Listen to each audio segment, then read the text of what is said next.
রাঙামাটির বাঘাইছড়িতে কলেজের সামনের সেতু ভেঙে বিপাকে শিক্ষার্থী সহ স্থানীয়রা। সম্প্রতি টানা বৃষ্টি আর পাহাড়ি ঢলে ব্যাপক ক্ষতিগ্রস্ত হয় সেতুটি। স্থানীয়দের অভিযোগ, দীর্ঘদিন ভাঙা সেতুর কারণে কলেজ সড়কে যাতায়াত বন্ধ, কিন্তু তবুও টনক নড়ছে না সংশ্লিষ্টদের। বিস্তারিত জানাচ্ছেন ফাতেমা জান্নাত মুমু। এভাবে ভাঙা অবস্থায় পড়ে আছে রাঙামাটির বাঘাইছড়ি উপজেলার কাঁচালং সরকারি ডিগ্রি কলেজের যাতায়াতের একমাত্র সেতুটি। বন্ধ যান চলাচল, ভোগান্তিতে পড়েছেন স্থানীয়রা। ছাত্রছাত্রী আছে কলেজের বা মাদ্রাসার, সবাই এদিক দিয়ে চলাফেরা করে।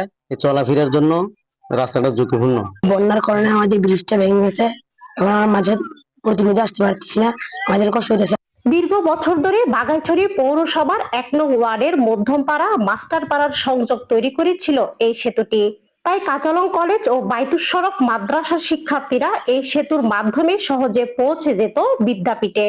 তাছাড়া স্থানীয়দেরও যোগাযোগ ব্যবস্থা সহজ করেছিল সেতুটি। সম্প্রতি টানা বৃষ্টি আর পাহাড়ি ঢলের কারণে সেতুর এমন দশা হলেও মেরামত কিংবা নতুন করে সংস্কারের উদ্যোগ নেয়নি কেউ। এতে ক্ষোভ বেড়েছে স্থানীয়দের।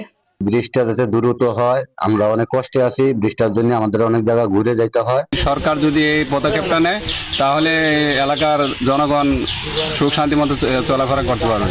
বৃহত্তর স্বার্থে রাঙামাটি বাঘাইছড়ি কাঁচালং ডিগ্রি কলেজের সামনে সেতুটি দ্রুত মেরামত করা এখন সময়ের দাবি বলছেন সংশ্লিষ্টরা। ফাতেমা জান্নাত মুমু, নিউজ 24, রাঙামাটি।